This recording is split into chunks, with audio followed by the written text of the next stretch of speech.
Clueless wasn't just a glossy teen rom-com about shopping, parties, and Beverly Hills daydreams. Behind those pastel outfits and breezy one-liners was a battlefield of Hollywood politics, casting chaos, and behind-the-scenes disasters that could have killed the movie before it ever made it to theaters. What audiences saw as effortless Valley Girl perfection was actually the product of last-minute rewrites, studio fights, and a shocking number of accidents that somehow ended up making the film even better. And here's the wild part.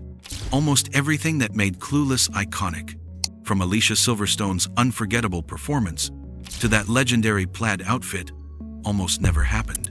What we're about to uncover are the strange truths, hidden controversies, and unbelievable accidents that shaped this 90 seconds classic. Some of them you may have heard in passing, but others have been buried under Hollywood's glossy storytelling for decades. So, let's dig into the secrets of Clueless, and trust me, the deeper we go, the more bizarre it gets. The television show that nobody wanted. Believe it or not, Clueless didn't begin life as a movie at all. Amy Heckerling, fresh off her success with Fast Times at Ridgemont High, originally pitched the idea as a television series. Networks took one look and dismissed it almost instantly. To them, the idea of adapting Jane Austen's Emma into a story about Beverly Hills teens sounded too sophisticated, too literary basically. Teens don't read Jane Austen, so why would they watch this? Executives wanted something simple, flashy, and disposable. Heckerling was offering satire with brains, and they couldn't imagine that landing with young audiences. But instead of shelving the idea, she restructured her rejected television pilot into a feature-length script. That decision changed everything. The irony? Years later, when Clueless became a hit, those same executives scrambled to make it into a real television series, the very idea they had laughed at in the first place. Sometimes, the best revenge in Hollywood is proving everyone spectacularly wrong. But if you think that was the end of the early struggles, you'd be wrong. Because the real chaos started when it came time to cast. Casting chaos. Almost stars and missed chances. The role of Cher Horowitz is now inseparable from Alicia Silverstone, but her casting was anything but ordinary. She didn't get the role through a traditional audition. She didn't even have a long resume. What she had was Aerosmith. In the early 90 seconds, Alicia starred in 2 of the band's music videos, Cryin' and Amazing. Those videos were MTV staples, and Alicia stood out as rebellious, charming, and magnetic. Amy Heckerling saw her on screen and instantly knew, that's Cher. Rock and roll, not Hollywood, launched one of the most iconic teen careers of the decade. But Silverstone wasn't the only actress considered. Reese Witherspoon auditioned for Cher, and though her take was strong, she didn't quite capture the specific mix of spoiled and sympathetic that Heckerling wanted. Imagine that for a second. A world where Witherspoon, not Silverstone, made as if a cultural catchphrase. Instead, Reese's rejection led her straight into Legally Blonde, years later, basically playing her own Cher-inspired character in Elle Woods. And it doesn't stop there. Sarah Michelle Gellar was offered the role of Amber, Cher's nemesis, but turned it down because she thought it was too minor. She went on to become Buffy the Vampire Slayer, while Elisa Donovan took Amber and turned her into a scene-stealing queen of petty insults. Even Paul Rudd wasn't safe from the confusion. He auditioned for Murray, the role that eventually went to Donald Faison. Rudd's laid-back charm was totally wrong for Murray, but Heckerling saw something in him, the perfect intellectual counterbalance to Cher's materialism.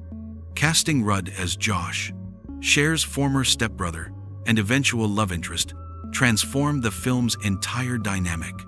Casting mistakes, rejections, and misfires somehow landed exactly where they were supposed to. But Alicia Silverstone's story didn't end with her casting, because while she looked confident on screen, behind the scenes, she was battling more than anyone knew. A 40-day sprint and total mayhem. Here's something that'll blow your mind. Alicia Silverstone, confidence built from scratch. Cher Horowitz seemed like the epitome of self-assurance. Every outfit was flawless, every line delivered with unshakable confidence. But Alicia Silverstone, the actress behind Cher, was the opposite during production.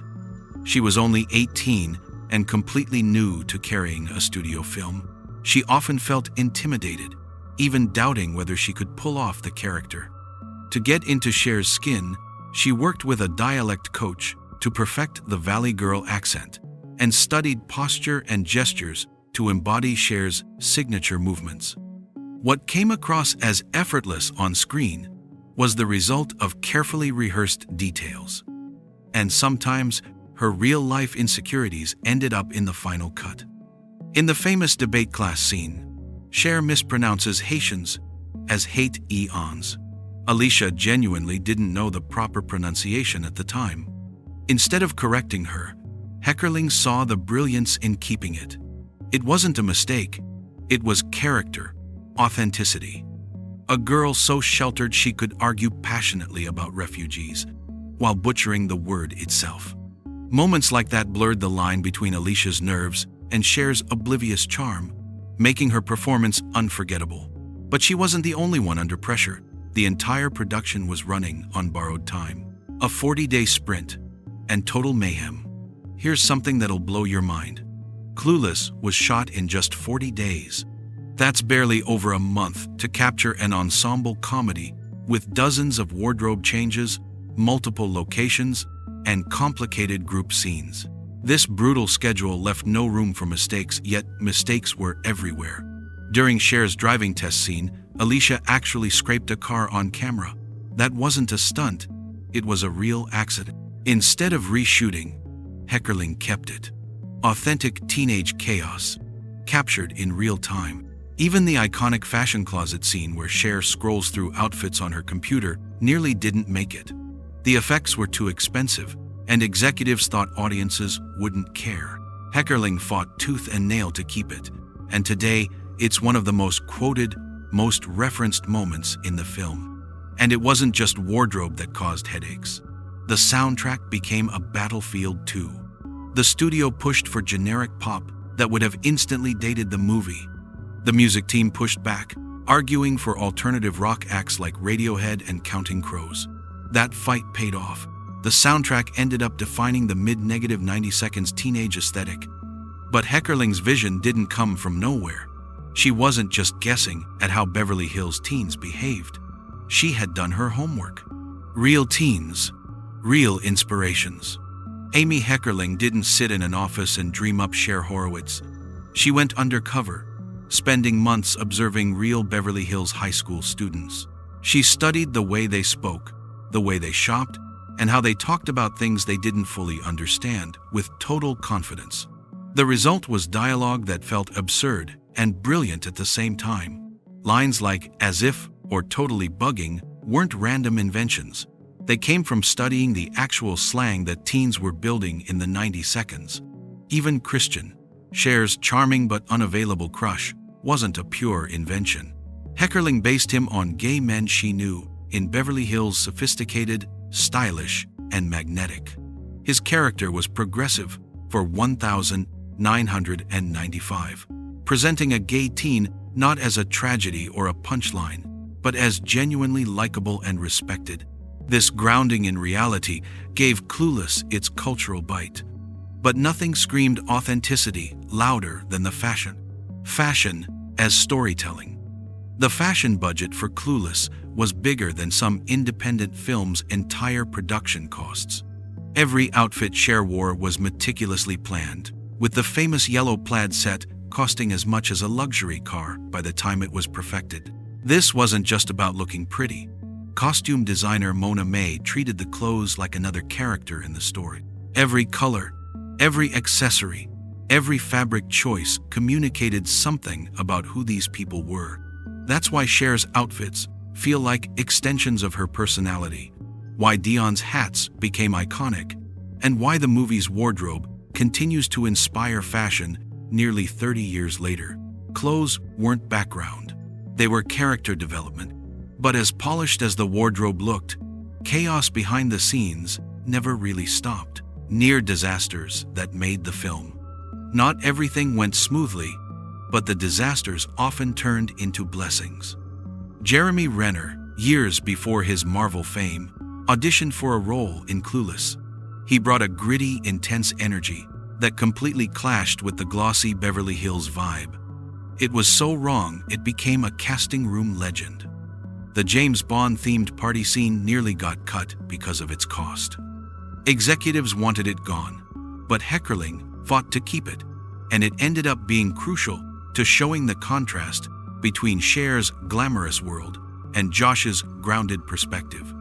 Donald Faison's Murray started as a small role, but his chemistry with Stacey Dash's Dion was so strong that Heckerling added more scenes in editing. A side character became unforgettable. Time and again, the mistakes or near deletions became the details that made Clueless timeless. The cultural earthquake. By the time the movie hit theaters, no one expected it to be a phenomenon.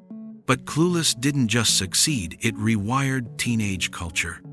The film's slang, as if, whatever, totally buggin', jumped straight into everyday speech. The soundtrack gave alternative rock mainstream status.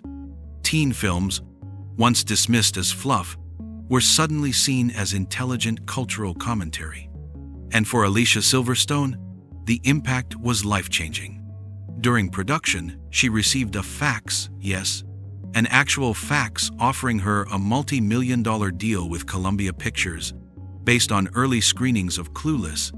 Overnight, she went from a newcomer to one of Hollywood's highest-paid young stars. All because of one movie that almost didn't get made. Conclusion: the legacy of Clueless. When people think of Clueless, they picture plaid skirts, Beverly Hills malls, and catchy one-liners. But the real legacy is how it proved that teen movies could be sharp, intelligent, and culturally seismic. It showed that mixing Jane Austen with Valley Girl satire could create something timeless. And maybe the biggest lesson of all? Sometimes the accidents, the rejections, and the near disasters are exactly what turn a project into an enduring classic. So the next time you hear someone quote, "as if," remember, it wasn't just a catchphrase. It was the sound of a cultural earthquake that no one in Hollywood saw coming.